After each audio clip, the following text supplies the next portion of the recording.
Selamat pagi, siang, malam untuk kalian-kalian semua yang melihat video ini di kondisi apapun. Baik, langsung saja saya ingin memberikan tutorial bagaimana cara menggunakan aplikasi sistem informasi atau inventory control. Pada halaman pertama itu adalah halaman login, terdiri dari alamat email dan password. Kita coba untuk masuk melalui dashboard admin dulu.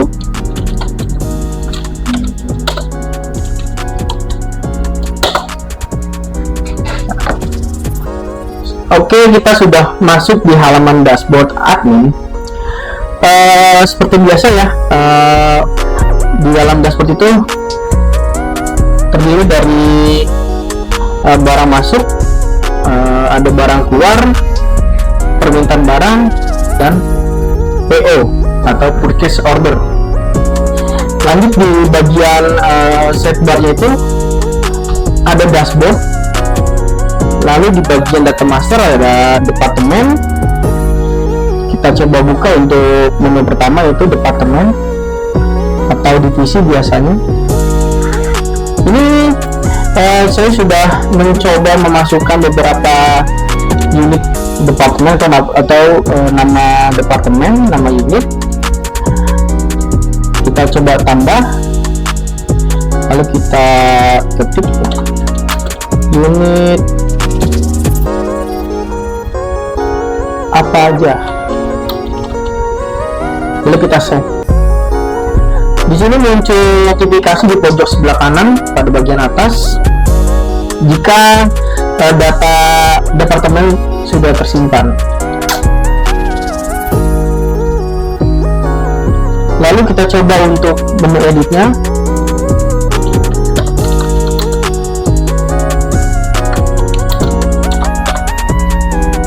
Lalu kita save. Data berhasil diupdate. Lalu kita coba untuk, nah, sini sudah berubah. Bagaimana dengan kondisi hapusnya? Untuk delete-nya, coba kita delete. Seperti biasa muncul notifikasi di pojok kanan atas. Oke, sudah terhapus. Di nomor 45 seperti itu ya, cara menambahkan nama departemen cukup mudah. Selanjutnya itu ke menu supplier. Jika teman-teman ataupun memiliki supplier, maka bisa ditambahkan untuk data-data suppliernya. Terdiri dari nama supplier, alamat, nomor telepon, dan alamat email. Nomor telepon yang digunakan itu biasanya adalah nomor telepon PIC dari si supplier tersebut, dan juga alamat emailnya. Nama, nomor telepon PIC ada. Coba kita untuk menambah datanya, nama supplier, coba kita buka PT Maju Mundur. Alamatnya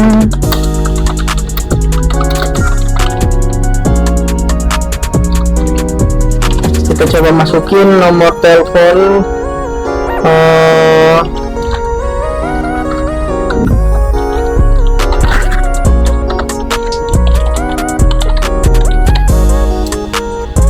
alamat emailnya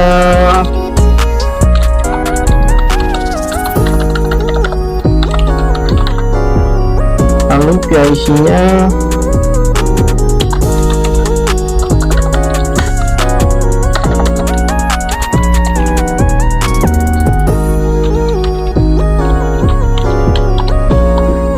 lalu coba kita save.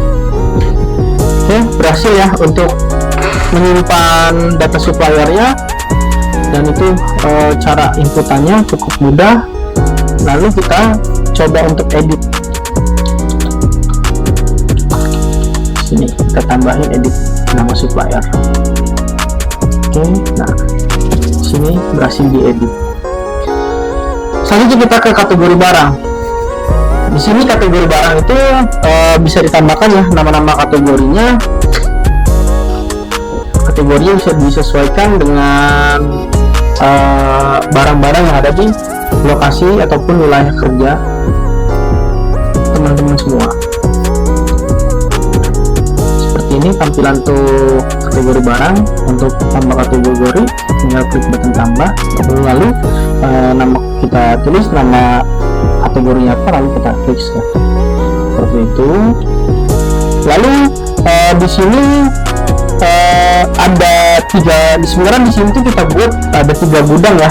Pertama itu ada gudang barang umum, yang kedua itu ada gudang barang alkes, dan yang ketiga itu adalah gudang barang obat. Jadi total ada 3 gudang dengan pencatatan itu masing-masing gudang. Kita coba dari gudang barang umum dulu, dari barang umum. Oke, di sini sudah ada dummy-nya itu Mama Lemon Saset. Satuannya itu pieces, harga satuannya itu 12.000 sekian, beratnya itu 400 gram. Kategori barang itu yang tadi ada di kategori barang, bahan kebersihan, dan nama supplier itu stock of name. Seperti itu.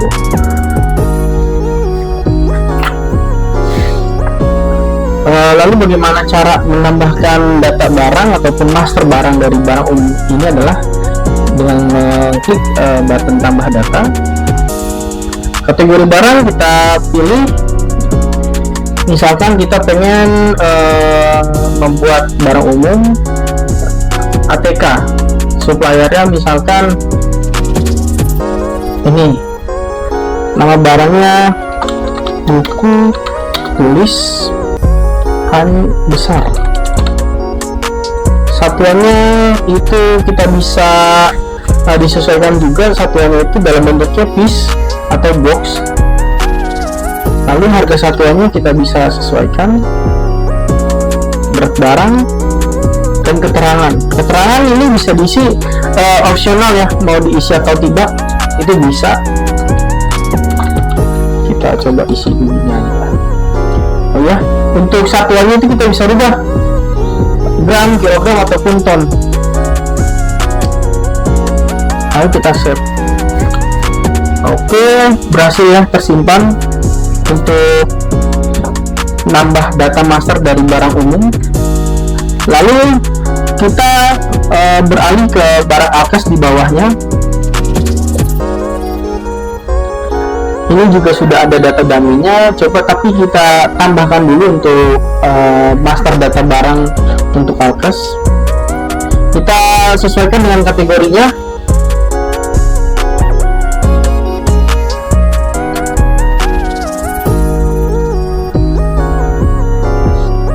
Misalkan sarung tangan, satuannya itu coba kita pakai box, beratnya misalkan 100. Nah, ini bisa disesuaikan pakai gram atau kilogram. Harga satuannya itu karena ini per box, jadi harga satuan dalam bentuk boxnya itu berapa harganya satu boxnya, jangan 20.000. Di sini ada tanggal pembeliannya, kapan,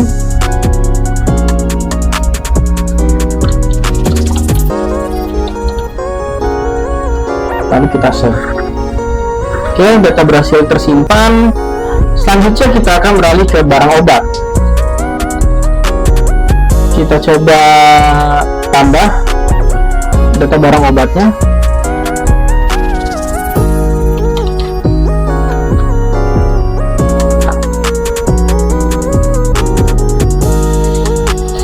Paracetamol coba kita tambah. Ini hanya untuk data dummy ya. Satuannya coba pakai box 100, harga satuannya dalam bentuk box itu satuannya berapa gitu. Untuk menentukannya, lalu kita set. Oke, berhasil tersimpan. Lalu di bawahnya itu ada menu user ya, manajemen user untuk menambahkan semacam menambahkan role user ataupun pegawai untuk melakukan permintaan barang di sistem ini. Coba kita tambahkan. Di sini kita akan mengetik nama, jenis kelamin, nomor teleponnya, nama departemen si pegawai tersebut itu di mana. Nah, di sini ada role-nya itu dia sebagai apa? Apakah pegawai tersebut itu sebagai admin inventory atau admin produksi di bagian gudang tersebut, atau pegawai. Jadi dalam sistem ini yang pegawai bisa melakukan permintaan barang melalui sistem ini, bisa meminta barang umum maupun barang alkes. Lalu nanti di menu admin inventory akan ada semacam menu ataupun fitur untuk memvalidasi permintaan dari pegawai tersebut. Nah, itu penjelasan singkat terkait sistem inventory ini. Lalu nama emailnya apa, passwordnya apa, atau bisa ditambahkan juga foto. Lalu ketika sudah ditambahkan nama usernya dan lain-lain datanya, lalu kita klik save gitu. Selanjutnya itu kita ke bagian main menu. Di sini ada data barang masuk, data barang masuk alkes, data barang masuk obat, permintaan barang, data barang keluar, PO, data stok barang. Data stok barang ini sebenarnya ini bagian dari itu ya, tarikan laporan ataupun data stok barang yang memang tersedia di gudangnya masing-masing. Nah, untuk permintaan barang ini terdiri dari dua menu. Pertama itu ada permintaan barang, itu tujuannya untuk melakukan permintaan barang. Lalu di bawahnya itu ada data permintaan barang. Jadi data permintaan barang ini hanya bisa diakses oleh si admin inventory. Seperti itu. Nanti akan kita jelaskan terkait data permintaan barang. Kita ke data barang masuk dulu. Nah, data barang masuk ini kita akan menentukan stok yang datang ke gudang. Coba kita tambah. Tadi kita sudah memiliki data masternya ya di masing-masing gudang. Yang pertama kita coba pilih gudang umum.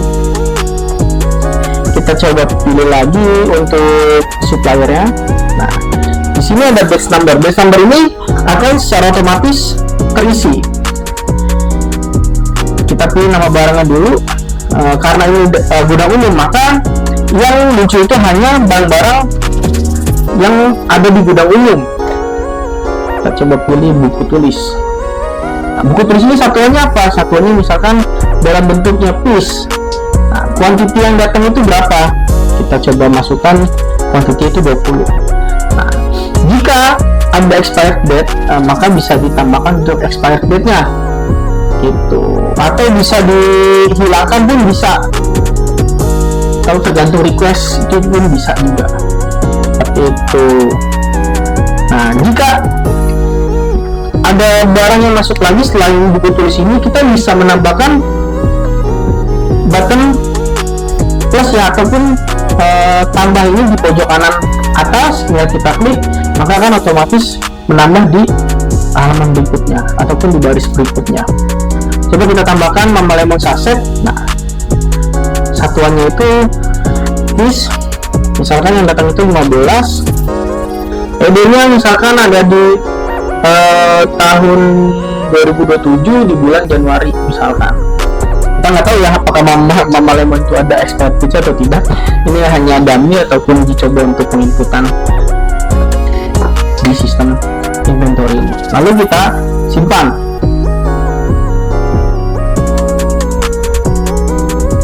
Oke, data berhasil tersimpan. Kita coba kembali ke menu data barang masuk, apakah sudah tersimpan atau belum. Oh, ini terjadi double click sepertinya ya. Kita coba hapus dulu salah satu. Oke. Di sini ada nama gudangnya, batch numbernya, nama barangnya, kuantiti yang masuk, satuannya apa, harga satuan, dan total harga. Total harga ini 200.000 ya, berarti karena kuantitinya itu 20 dan harga satunya itu 10.000, maka total harganya 200.000. tanggal kedatangannya itu di tanggal 27.